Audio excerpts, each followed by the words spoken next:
양평 그 시인의 집 사건 같은 경우는 2019년도에 우리 행감에서도 다뤘던 내용을 알고 계십니까? 심각했던 부분을 정상화 시켜놨는데 그 정상화된 게 또 이렇게 망가지지 않습니까? 그러면 일단 특단의 조치가 필요한다고 봐요. 좀 면밀하게 검토해가지고 이번에는 좀 해결을 해 주십시오. 우리 사회의 제일 소외계층 중에 한 계층인 노인 문제를 중점적으로 다뤄봤습니다. 노인민공국 1위가 바로 대한민국입니다. 노인 정책에 대해서 우리 경기도가 경각심이 없구나 이렇게 지적했음에도 불구하고 시간이 흘러가지고 내년도에 개선되는 여지가 없다 하면은 이건 사회적으로 질타를 받아야 되겠죠. 이 부분에 대해서 경각심을 가지고 공무를 다 해주시기 바랍니다.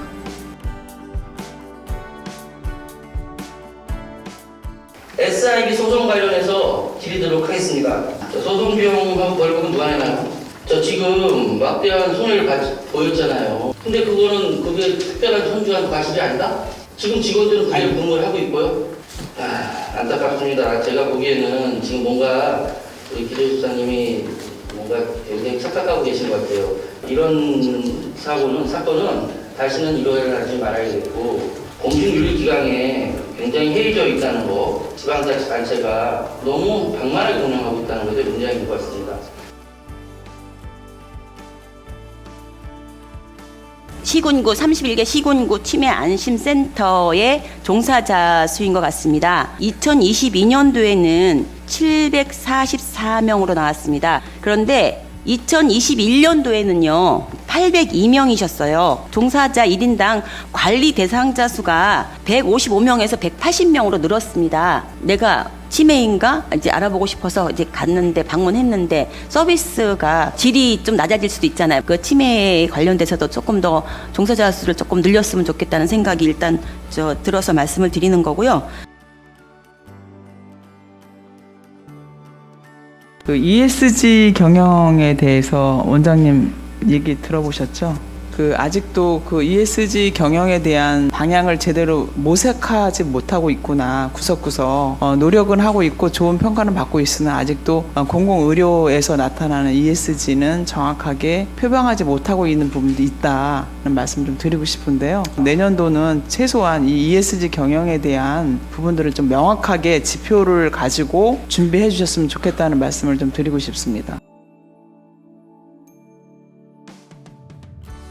도민 제보가 들어온 내용이 있는데 그 시각장애인이 안마사 자격증을 교육기관에 와서 발급을 받는 그거에 대한 불편함 때문에 민원을 제기를 했는데 민원인은 민원을 제기하고 기다리는데 회신을 이게 서로 책임부서가 서로 책임을 미루면서 답변을 못 준 거예요. 민원이 기다리는데 뭐 저 내부에서 이렇게 핑퐁씩 왔다 갔다 하게 되는 민원 과정 자체가 전 잘못됐다고 지적을 하는 겁니다. 앞으로 민원에 대해서 좀 더 민원인 입장에서 좀 해주시길 부탁드리겠습니다. 복지재단은 완전히 부정 운영하는 총체적 부실기관이고 경기복지재단의 발전적인 해체를 고민한번 해보십시오.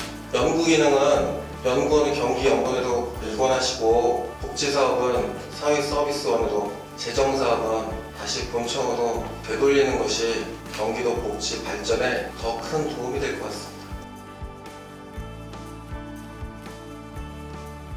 본 의원한테 제출된 자료에는 우리 그 식품안전과에서 한 사업은 아무것도 없어요. 이런 거에 따르면은 우리 경기도에서 어떤 컨트롤 타워 역할도 제대로 못했다는 얘기가 나오는 거죠.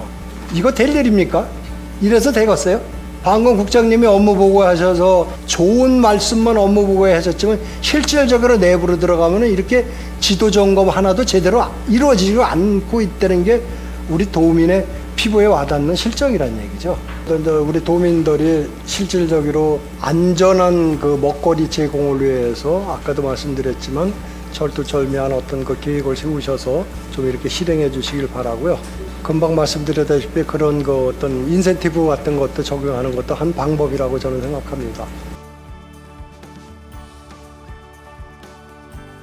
청년 정책에 대한 부분에 대해서 많이 고민이 되어져야 될 것 같다고 생각이 듭니다. 청년들의 일단 이야기를 많이 듣는 부분들도 필요할 것 같고요. 아까 제가 말씀드렸던 것처럼 지금은 현금성 지원의 비율이 너무 높습니다. 85%입니다. 그 부분에 대해서는 우리가 지속적으로 인지하고 변화시켜 나가야 되는 부분이라는 생각이 듭니다. 많이 고민해 주십시오.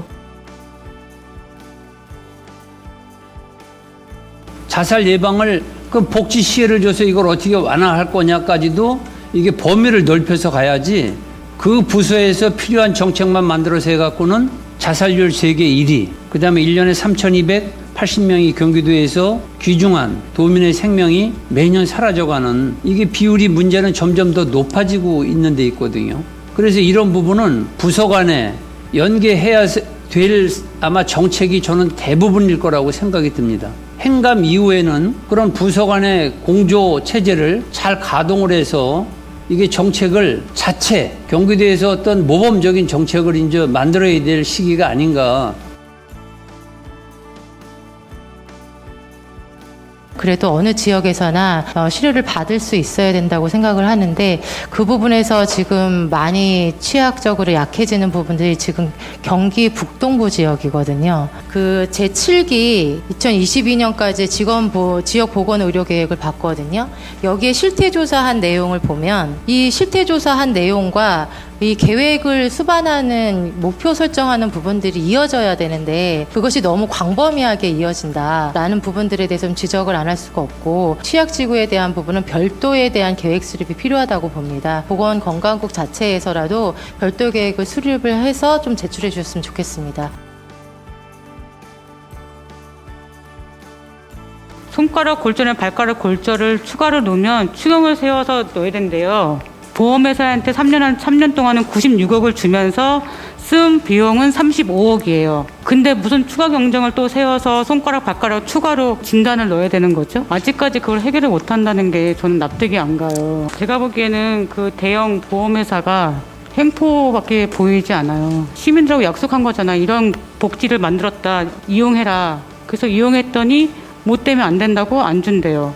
제가 보기엔 납득이 지금 안 가는 부분이 없잖아 있고 이거를 사업을 시작했으면 잘 활용할 수 있게 복지를 누릴 수 있게 방법을 모색하고 하셔야 되는 거 아닌가요?